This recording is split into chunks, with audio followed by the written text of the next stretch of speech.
بسم الله الرحمن الرحيم. إن الحمد لله نحمده ونستعينه ونستغفره ونؤمن به ونتوكل عليه ونعوذ بالله من شرور أنفسنا ومن سيئات أعمالنا. من يهده الله فلا مضل له ومن يضلل فلا هادي له، وأشهد أن لا إله إلا الله وأشهد أن محمدا عبده ورسوله صلى الله عليه وسلم وعلى آله وصحبه أجمعين. أما بعد، درس چهارم. موضوع درس امروزی ما و شما صفات الله سبحانه و تعالی به شکل اسماء الله الحسنى. این ما و شما قبلا خوانده بودیم که صفات الله سبحانه و تعالی گاهی به شکل یک اسم یا یک نام میه، نه باز گاهی به شکل یک صفت میه، اسم صفت مثل رحمت و یا قدرت رحمت، و به شکل جمله اسمیه گفته بودیم به شکل جمله فعلیه. حالا ما و شما بخش اولش شروع میکنیم که صفات الله سبحانه و تعالی به شکل اسماء الله الحسنى است. چی معنی اسماء الله الحسنى؟ یعنی نامهای الله که نامهای نیک هستند. این قسم ترجمه میشه که اسماء الله الحسنى یعنی نامهای نیک الله سبحانه و تعالی. این علما چه قسم تعریف میکنن؟ در تعریفش میگه که هی التي یدعى الله بها. این نامهایی هستند که الله سبحانه و تعالی به این نامها صدا میشن.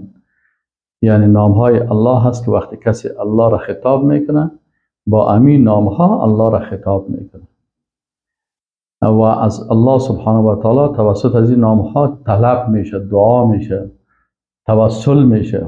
این نامهای الله اسماء الله الحسنى است که توسط از چی میشه؟ اکثر پیغمبران را که شما سال کنید در دعاهایشان اسماء الله الحسنى بود. ربنا هب لنا، مثلا رب میگفتن، اللهم یا الله. اینمی چی بوده که و هی التي جاءت فی الكتاب والسنه.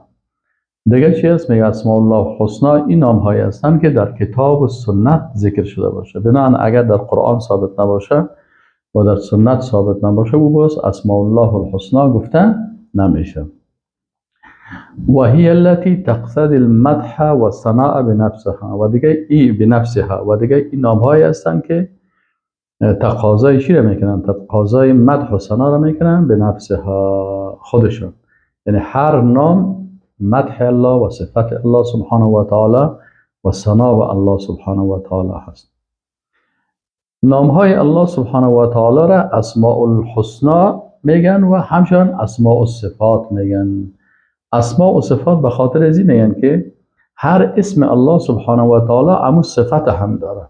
مثلا وقتی که میگیم که نام الله سبحانه و تعالی الرحمن است، پس الله سبحانه و تعالی اسمش الرحمن است و صفت رحمت هم داره. بخلاف مثلا انسان، یک انسان است نامش زیباست اما خودش بسیار بدقواره. یک نفر است مثلا یک انسان است نامش شجاع است لیکن خودش چی است؟ بسیار ترسو است.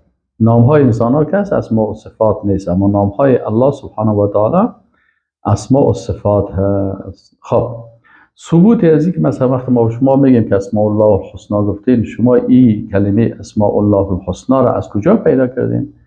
میگیم که در قرآن عظیم شان و در احادیث رسول الله صلی الله علیه و سلم آمده هست. دلیلش از قرآن چی است؟ الله سبحانه و تعالی میگه قل ادعوا الله او ادعوا الرحمن ایما تدعو فله الاسماء الحسنى.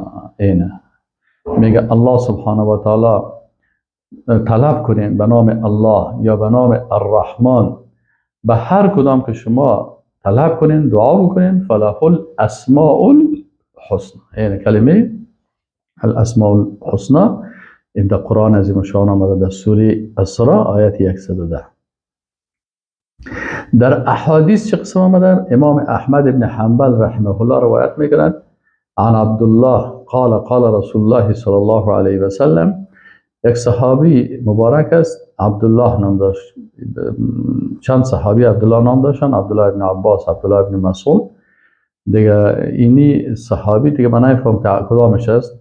در حدیث آمده که عبدالله رضی الله عنه روایت میکنه که قال رسول الله صلی الله علیه و سلم، رسول الله صلی الله علیه و سلم فرمود که ما اصاب احدا قط هم ولا حزن. میگه به یک نفر یک غم بیاید، یک جگرخونی بیاید فقال ای بگوی که اللهم اینی عبدک، یا الله ما بندیت هستم، ابن عبدک بنده پسر بنده تو هستم، فرزند بنده تو هستم، ابن امتک فرزند کنیز تو هستم، ناصیتی بیدک پیشانی من ناصیه من در دست تو هست، یا تمام جسمه در تصرف تو هست، ماض فی حکمک، یا الله در بالای من حکم تو چی میشه؟ تطبیق میشه. عدل فی قضاءک، اما فیصله تو قضای تو در قسمت من عادلانه هست.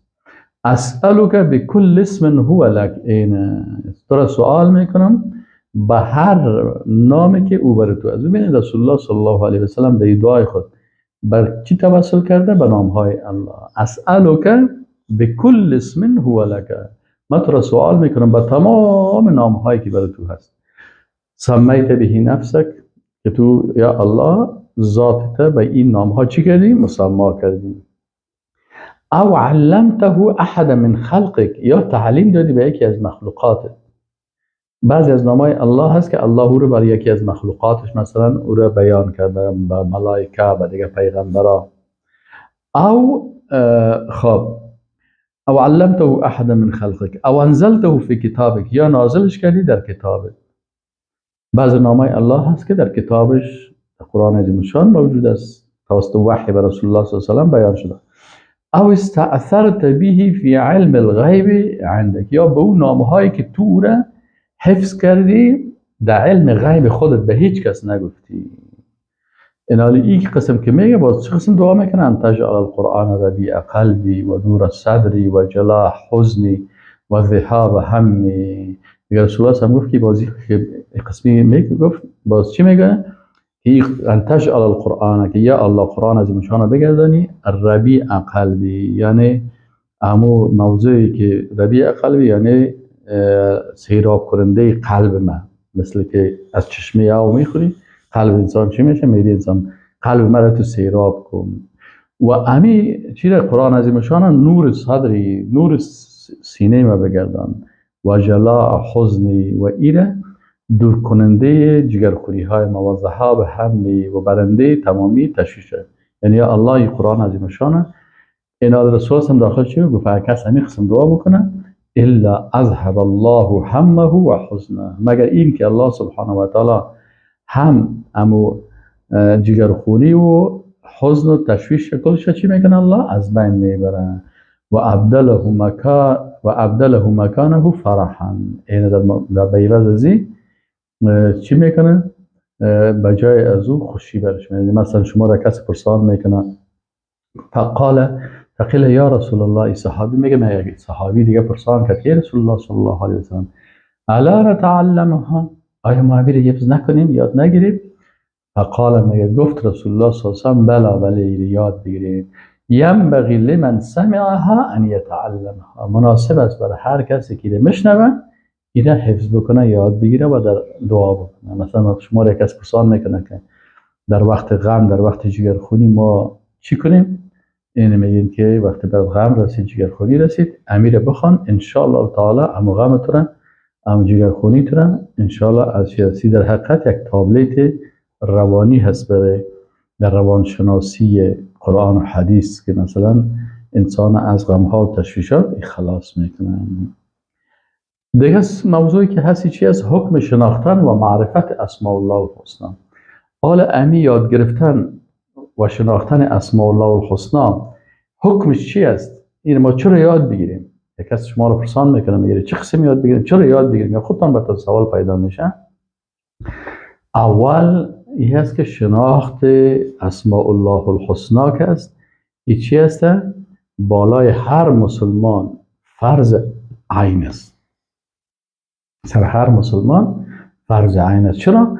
الله متعال میگه که فعلم، علم حاصل بکن. پس این زن باشه، مرد باشه، دختر باشه، پسر باشه، مسلمان است، این سرش فرض است. چرا الله متعال میگه فعلم، علم حاصل بکن که انه لا اله الا الله، که یقینا که نیست هیچ کسی که مستحق ازی باشه که ذاتش عبادت شود و شریعتش اطاعت شود بغیر از الله. پس شما باید علم لا اله الا الله، علم اسماء الله رو کلش باید چی کنیم؟ اینه داشته باشین.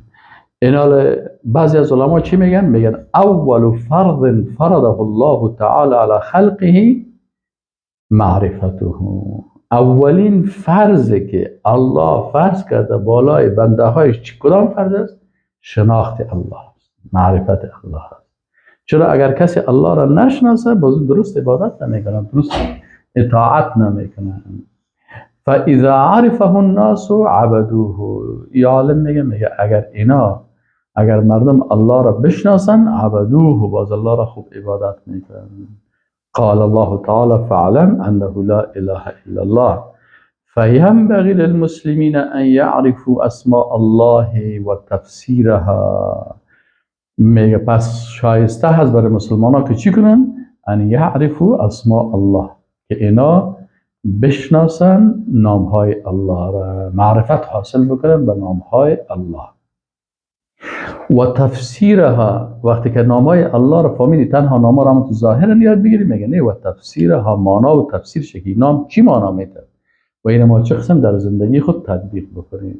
این سر مسلمان فرض است، لازم است. فیعظم الله حق عظمتی. باز یا وقتی که شناختن باز اینا تعظیم میکنن الله سبحانه و تعالی را به محق عظمتش. خواه دوم این که چرا ما نام های الله را یاد بگیریم، دوم دلیلش چی است؟ شناخت نام های الله سبب تعظیم الله میشه. کسی که نام های الله را یاد گرفت او باز الله را خوب تعظیم میکنه، خوب احترام میکنه، خوب به عظمت یاد میکنه. ینبغی للمسلمین ان یعرفوا اسماء الله و تفسیرها فیعظم الله حق عظمته. ایره میگه شایسته است. پیشتر هم گپ باز تکرار شد که معلم گفته بود که این شایسته است. چرا؟ اگر این کار کردی باز شما حقیقتا الله را به عظمتش یاد کردین. سوم چی است؟ نام های الله سبحانه و تعالی بزرگترین سبب قبولی عبادت است. علما چی میگن؟ میگن الاسماء الحسنى اعظم الاسباب لاجابت الدعا. میگه اسماء الله الحسنى که است این بزرگترین اسباب است برای چی؟ برای اجابت دعا. اگر ما میخوایم که دعای ما قبول شود پس چی بکنیم؟ با نام های الله که ایره بگوییم. مثلا آدم علیه السلام که آدم علیه السلام نام الله را میگه ربنا ظلمنا انفسنا و ان لم تغفر لنا و ترحمنا لنکونن من الخاسرین. مثلا یونس علیه السلام در شکم ماهی وقتی که بندی میباشه چی میگه؟ لا اله الا انت سبحانك انی کنت من الظالمین. پس اسماء الله و صفات الله را یاد کردن سبب چی میشه؟ سبب دعا میشه. اگر انسان نام های الله را یاد نداشت باز یک نفر میره پیش یک بت، اکثرا بت پرستا میگه پیش بت چرا میری؟ میگه این وسیله است که بازی مرا به الله نزدیک میکنه. قبر پرستا مثلا پیش قبر میره میگه چرا پیش قبر رفتی؟ چون مشکلشان در چی است که اسماء الله را یاد ندارن، این نشناختن. وقتی که الله را نشناختن باز توسل به چیزایی میکنن که او دعایشان هم قبول نمیشه. اینال اگر انسان اسماء الله را بشناسه باز دعایش انشاءالله تعالی قبول میشه. خب چهارمیش چی است که نام های الله بزرگترین سبب دوری سختی ها، تشویش ها و مشکلات می باشن. اگر سختی داشتی، اگر تشویش داشتی، اگر مشکل داشتی،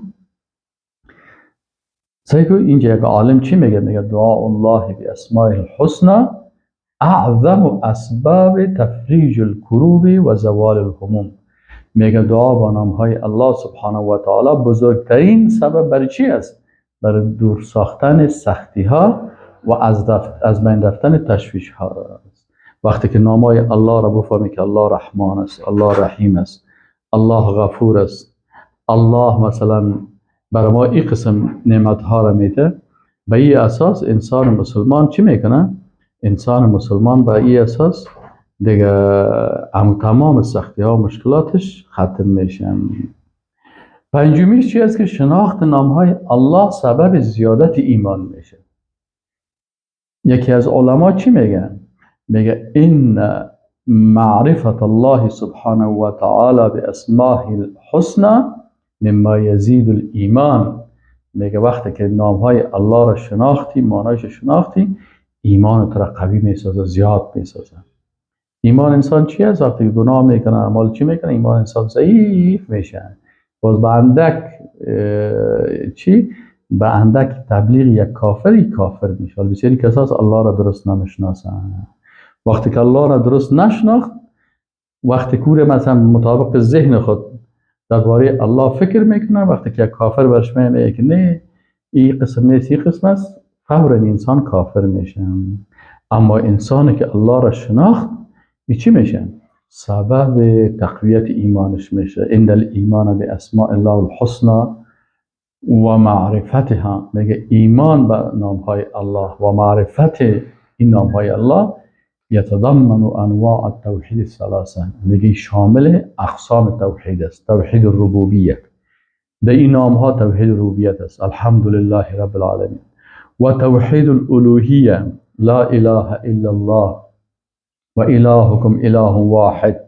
متوجه هستیم؟